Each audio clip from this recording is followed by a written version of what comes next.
महाराज चेवरराव ने नीलम घोड़ी महल में आए हैं। मैया वाचल ने आज अपने पति को आते हुए देखा है, आसन पर बिठाया, हाथ जोड़कर कहने लगी, बोली स्वामी एक बात बताओ, तुम्हारे चेहरे पर उदासी क्यों है? राजा चेवरराव कहने लगे, बोले महारानी आज एक महत रानी ने हमें तानो दियो है, हमें एक महत रानी ने तानो दियो है और हम निर्बंधी हैं, हमारे मुख देखने का धर्म नहीं है। देखो एक विशेष निवेदन, आज हम अपनी ड्यूटी पर लेट आए है ना, तो थोड़ी सी छुट्टी आप लोगों की भी लेट होगी, क्योंकि हमारी भी कुछ असमर्थता ऐसी हो गई कि ज्यों-ज्यों हम निकलने का अधिक प्रयास, जब जल्दबाजी होती है तो एक के बाद एक जो है व्यवस्था जरूर करो। तो मैं आप लोगों से पुनः निवेदन करूंगा कि थोड़ा सा विलंब की तरफ रहेंगे। आज राजा चेवरराव ने कहा, महारानी मेरे कोई पुत्र नहीं है, इस समय मुझे इसलिए ताना दिया। महारानी कहने लगी, महाराज आप क्षत्रिय हैं और क्षत्रिय होने का मतलब है कि छोटी बात पर जो विफल हो जाए वो अच्छी बात है। अरे पुत्र नहीं है तो आज ही हम अपने कुलगुरु चूड़ामण ब्राह्मण को बुलवाते हैं और कर्म की लेख दिखवाते हैं, हमारे पुत्र क्यों नहीं है। ब्राह्मण देव को बुलाया, मैया वाचल ने आसन डाल दियो है ब्राह्मण देव के, हाथ जोड़कर आज ब्राह्मण देव से कहने लगी, बोली महाराज मेरे कोई पुत्र नहीं है, मैं निर्वंशी हूं और जब मेरे कोई पुत्र नहीं है, मैं निर्वंशी हूं, तो हे गुरुदेव इसलिए मेरा एक निवेदन है कि ऐसी युक्ति बताएं कि आखिरकार हमारे पुत्र क्यों नहीं है, कारण क्या है। ब्राह्मण देव ने पत्रा को खोला,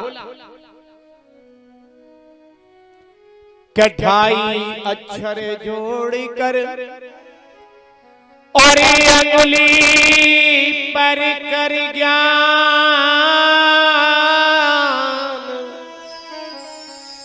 कोड़े नक्षत्र को जोड़ करे जब बामन लगे बतान।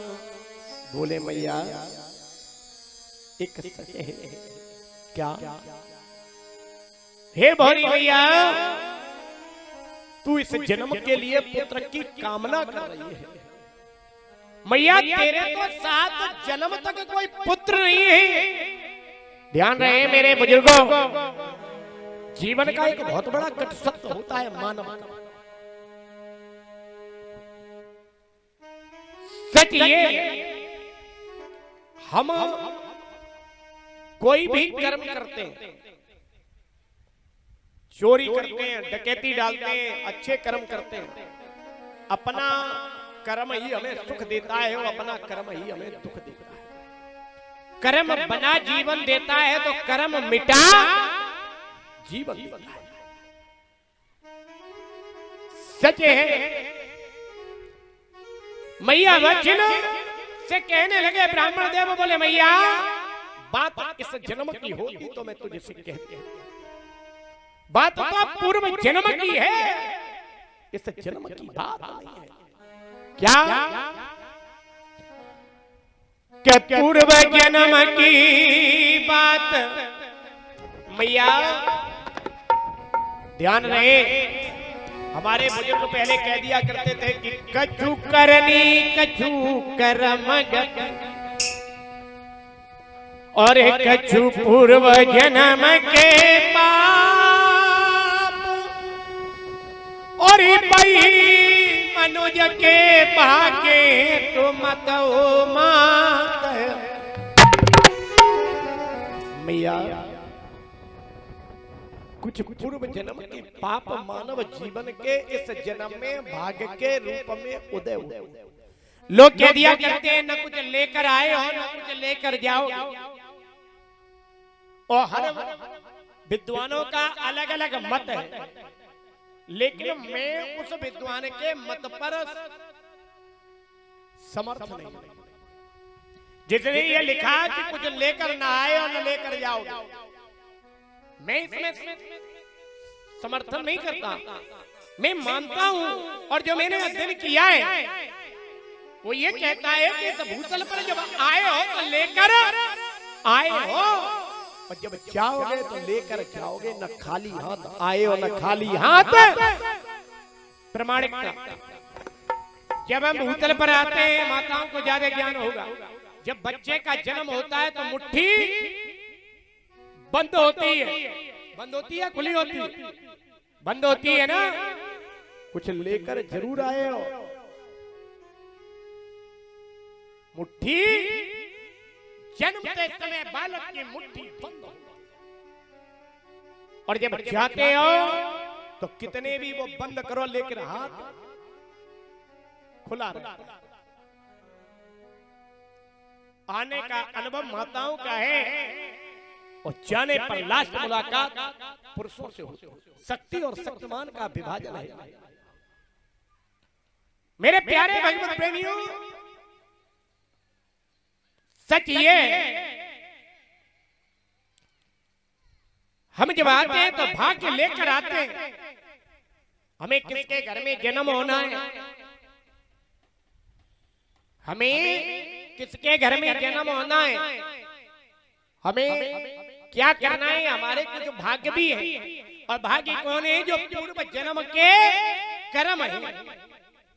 कछु करनी कछु कर्म गति, और एक कछु पूर्व जन्म के पाप, और वही मनुज के भाग्य तो मत हो मात।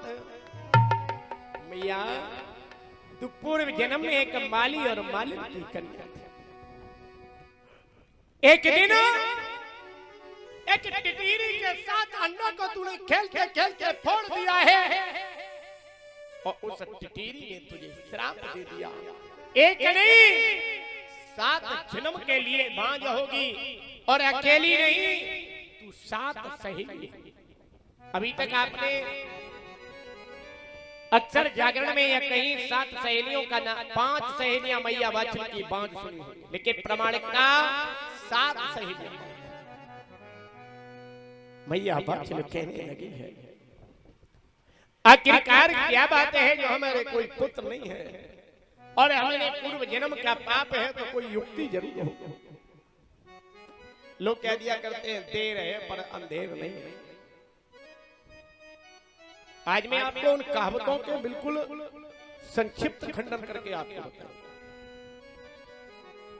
लोग कह दिया करते बोले देर है पर अंधेर नहीं है, तो सच ये है हे भौरी मैया, जिस पल जिस क्षण मौत लिखी है उसी समय उसी जगह उसी वक्त पर आए। कि न तो देर है मैया, न अंधेर